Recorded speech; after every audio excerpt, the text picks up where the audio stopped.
Hey folks, today we're going to be cheek swatching all 10 of the Fenty Beauty Cheeks Out cream blushes. And because I'm going to be rubbing makeup off my face constantly, I have nothing on my cheeks at the moment. I just have a little bit of under eye concealer on and some powder. And of course I did my brows and popped on some lashes just so I don't look like I rolled out of bed and came in here to film, which I did. Anyway, let's get to it. These compacts will cost you 33 Sing dollars each and they contain 3 grams of product.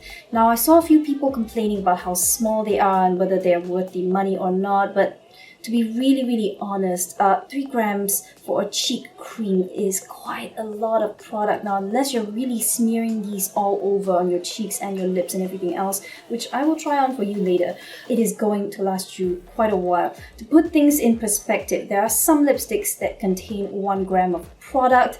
This is 3 times that. Imagine how long a typical lipstick lasts and how often you reapply that versus a cheek cream, which most of us would dab on and then leave be for the rest of the day. Of course, with Fenty being an inclusive brand, you have 10 shades and these range from the standard pinky, peachy tones, reddy, all the way to really strong and slightly interesting, unique shades. But just touching these, they have that very creamy, melty texture. It's not going to give you a cream to powder matte finish on your skin. So if you're very oily, very textured skin, you may want to bear that in mind. You can still wear these, especially the non-shimmery shades, but you will need to set these with powder. The formula is made up mainly of synthetic fats, waxes, silicones, and pigments.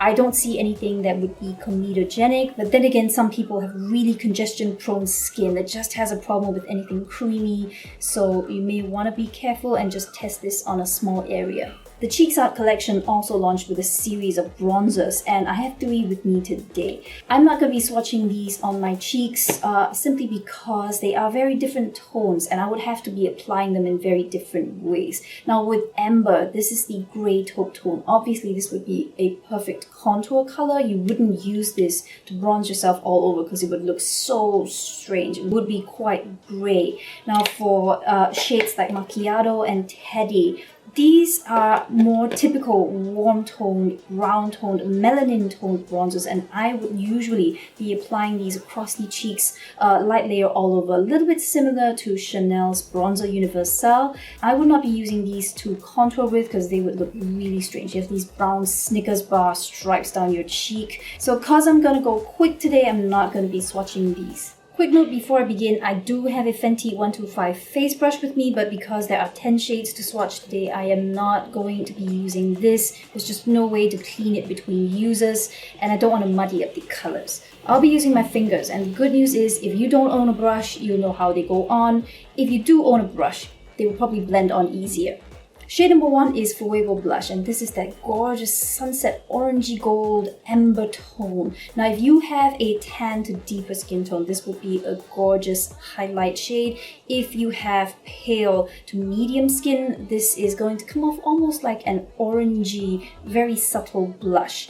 I would not suggest this for those of you with a very pink undertone because this will come off looking really yellow. Immediate problem. If you're bringing this out with you and using it as your mirror, it's really tiny, so you have to hold it at a distance. Now this shade will emphasize some texture if you put it on your inner cheeks where the pores are larger, so just be careful about that. Otherwise, the color is pretty nice. Of course, it would suit someone with a much warmer coloring better than me. I have neutral coloring. If you are paler and more cool toned than me, this shade is probably not going to work very well for you. Shade 2 is PETAL Poppin, and this is a soft corally pink tone. If you have a similar skin tone to me, I am finding that 3 dots of these lighter shades is more than enough color for the cheek. This is a very pretty warm pink tone for daily use. I can see myself wearing this to work on most days.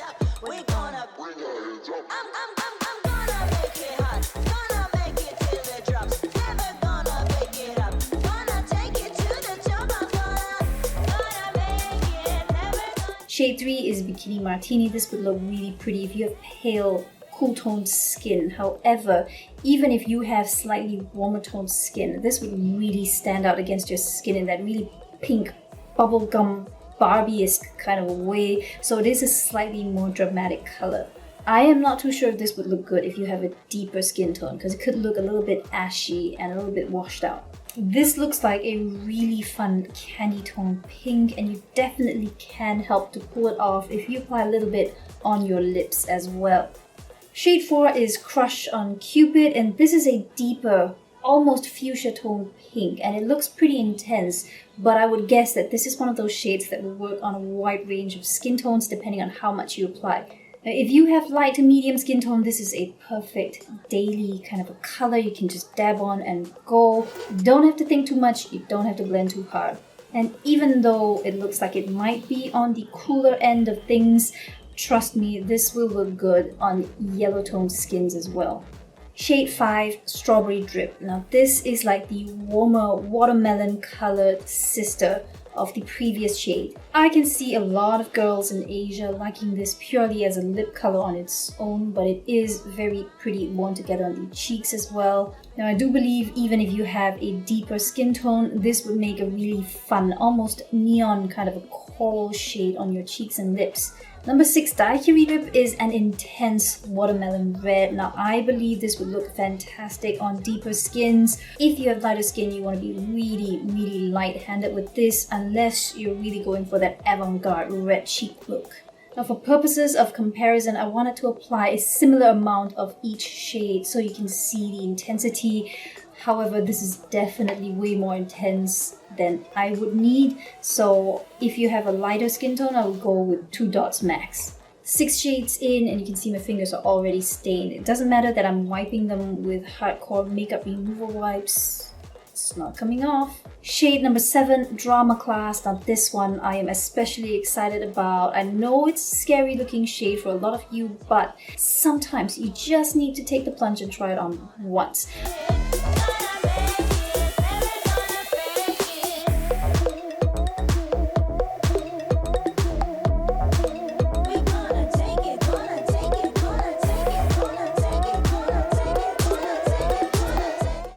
That is why I love purple tones. If you wear it sheer, it becomes this beautiful mauvey, plummy tone that is soft and sultry at the same time. However, quick warning again, to those of you with a lot of pink and a lot of ruddiness and redness in your skin, not so much the ultra pale girls, more of the medium skin tone that gets really flushed due to sun, due to hormones, due to drinks and all that. Purples may clash a little bit with the patchy redness in some skins. Number 8 is Summertime One, and this is a gorgeous, rich, deep mauve or raisin color that Riri wore in her latest Fenty Beauty video. Obviously, this wine tone looks gorgeous on Riri's golden skin. I'm not entirely sure how it's going to look on my cheeks. I know it's going to look pretty on the lips. While this isn't a cream to powder formula, it does melt into your skin and then the pigments will lock on a little bit. So you do have a window of time to work with, and after that, you know, it's not going to want to keep moving around. You know what? This is surprisingly nice. I take back all my doubts. This is a shade that looks beautiful if you're wearing a coordinated shade on the lips. Number 9 is Cool Berry, and true to name, this is a sort of dusky, mauvey violet shade.